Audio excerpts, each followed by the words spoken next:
गठबंधन में मतभेद है। सीएम से मुलाकात कर नाराजगी दूर करने की कांग्रेस पहल करेगी। एक राज्यसभा सीट पर कांग्रेस की मजबूत दावेदारी बरकरार है।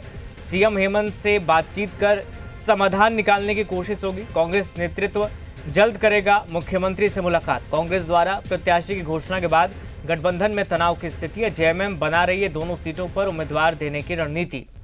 तो ये स्थिति है महागठबंधन में। ज़्यादा जानकारी के साथ रांची से हमारे रेजिडेंट एडिटर धीरज ठाकुर जुड़ रहे हैं लाइव। धीरज जी, क्या चल रहा है महागठबंधन में? चूंकि जो प्रेस कॉन्फ्रेंस सुप्रियो भट्टाचार्य ने की थी, एक बात उन्होंने कही थी कि कांग्रेस ने पहले ही उम्मीदवार का ऐलान कर दिया तो हमें ठेस तो पहुंचाया है।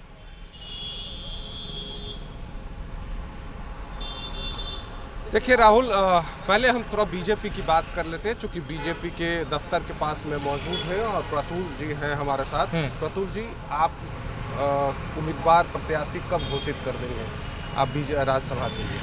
किसी भी समय। अभी हम और आप बातचीत कर रहे हैं, ये भी संभावना है कि उम्मीदवार की घोषणा हो जाए। हम तो शुरू से घोषणा कर रहे हैं कि हम चुनाव लड़ेंगे, दमखम से लड़ेंगे और यहाँ चुनाव जीतेंगे। और ऐसे समझे धीरज जी कि ये चुनाव कोई पार्टी के आधार पे होता नहीं, सारे विधायक वोटर्स हैं, कोई व्हिप जारी होता नहीं। हमारे उम्मीदवार जाएंगे प्रधानमंत्री जी की जन कल्याणकारी, गरीब कल्याणकारी योजनाओं को लेकर विधायकों के पास, जो वोटर्स हैं उनसे वोट मांगेंगे। और जैसा बेहतर प्रदर्शन हमने बिहार में किया, उड़ीसा में किया, हमें उम्मीद है झारखंड में दोहराएंगे। कैसे करेंगे? आपके पास तो आंकड़े हैं नहीं। जब बिहार में हमारे पास आंकड़े थे, देखिए सेकंड प्रेफरेंसेस वोट और थर्ड प्रेफरेंसेस वोट भी यहाँ होता है। और आंकड़ों की बात क्यों कर रहे हैं? कोई दलीय आधार पर तो चुनाव होता नहीं राज्यसभा चुनाव का, ना कोई व्हिप जारी होता है। तो इसीलिए हमें पूरी उम्मीद है कि अब देखें, सांपनाथ और नागनाथ की लड़ाई चल रही है झारखंड में। झारखंड मुक्ति मोर्चा कांग्रेस को बताती है विशैला सांप, और कांग्रेस ने कल कहा कि वो नागनाथ है। तो ये तो आपस में तय कर लें, तीन उम्मीदवार उनकी तरफ से। फायदा बीजेपी उठाएगी? हमें फायदा उठाने से नहीं मतलब है, हम पहले से तय कर चुके हैं इस चुनाव को लड़ेंगे, जीतेंगे, तो इसमें कोई संशय नहीं है। बहुत बहुत धन्यवाद आपको जुड़ने के लिए। राहुल, मैं आप बता देता हूँ, महागठबंधन में जो खींचातान चल रही है जेएमएम और कांग्रेस को लेकर के, जेएमएम वाकई नाराज़ है और रात भर जेएमएम की बैठक चली है। और दूसरी बात, देर रात एक कांग्रेस, इंडियन नेशनल कांग्रेस ने देर रात 2 ऑब्जर्वर बनाए हैं, भूपेश बघेल और अजय शर्मा को, और वो यहाँ पर दोपहर यहाँ आएंगे, यहाँ विधायकों से बात करेंगे, यहाँ सर्किट हाउस में बैठेंगे, विधायकों के साथ मीटिंग करेंगे। उसके बाद बताया जा रहा है कि वो मुख्यमंत्री से भी मिलेंगे और एक समाधान निकालने की कोशिश करेंगे। लेकिन इतना नज़र आ नहीं रहा। अगर इतना ही था तो कल जेएमएम के तरफ से जब प्रेस कॉन्फ्रेंस होता है, वो प्रेस कॉन्फ्रेंस कुछ और कहानी कहती है। अब ये देखना होगा कि दोनों तरफ से क्या समाधान निकलता है। सवाल तो ये भी उठता है धीरज जी कि अगर बातचीत ही करनी थी, धीरज जी, अगर सवाल तो ये भी अब उठ रहा है कि कांग्रेस कह रही है कि हमारा नेतृत्व बातचीत करेगा। अगर बातचीत करके ही ये फैसला लेना था तो इतनी जल्दीबाजी क्यों दिखा दी कांग्रेस ने? इसी बात से तो जेएमएम भी खफा।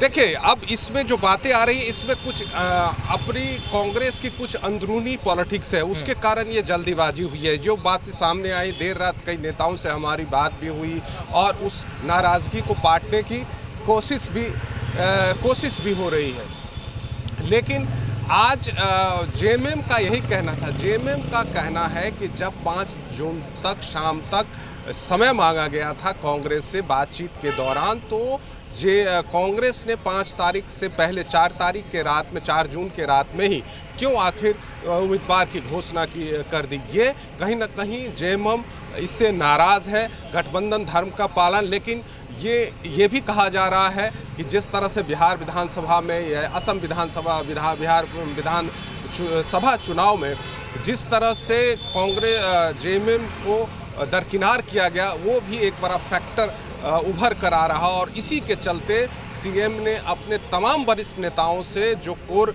कमेटी में हैं उनके साथ बैठक की। और बैठक कल आपको मैं बता दूं राहुल की कल समीक्षा बैठक लगातार सीएम का चल रहा, जिसके लिए वो प्रोजेक्ट में समीक्षा बैठक करते हैं, कल वो नहीं किया गया। और सिर्फ पूरे दिन इसी बात पर को लेकर के जेएमएम के सारे नेता बातचीत कर रहे थे, मीटिंगों का दौर चल रहा था। लेकिन अब ये देखना है, कांग्रेस को अभी भी उम्मीद है कि वो समाधान निकाल लेगी, जेएमएम को मना लेगी। लेकिन अब लगता है मुझे कि थोड़ा देर हो चुकी है, भले ही अब जेएमएम उम्मीदवार न उतारे, लेकिन एक खटास जो है और एक नाराज़गी है दोनों के बीच बन गई है। इस बात से इनकार नहीं किया जा सकता और ये समय समय पर आता है। आज तक कभी भी जेएमएम की तरफ से इस तरह का प्रेस कॉन्फ्रेंस नहीं किया गया था, चाहे वो बिहार विधानसभा चुनाव में सीट न मिलने पर हो या असम विधानसभा चुनाव सीट पर न मिलने को लेकर हो। इस तरह का प्रेस कॉन्फ्रेंस जेएमएम के पाले में गेंद था, तो जेएमएम में प्रेस कॉन्फ्रेंस करके अपना सारा नाराज़गी और सारी बातें बता दी। बिल्कुल बिल्कुल, और साफ तौर पर दिख भी रहा था। सुप्रियो भट्टाचार्य ने सारी बातें कह दी कि आरजेडी का एक विधायक तब भी हमने मंत्री बना कर रखा, कांग्रेस के विधायकों की संख्या कितनी है तब भी हमने उनको तवज्जो दिया, लेकिन फिर भी बिहार विधानसभा चुनाव में क्या हुआ, असम में क्या हुआ, और इसलिए जेएमएम अब चाहती है, जेएमएम के कार्यकर्ता अब चाहते हैं कि दोनों सीटों पर उम्मीदवार जेएमएम उतारे। अब देखना होगा क्या होता है। कांग्रेस कह रही है बातचीत करेंगे, लेकिन अब बातचीत का समय तो लग रहा है काफ़ी निकल चुका। बहुत शुक्रिया धीरज आपका तमाम जानकारी के लिए। तो राज्य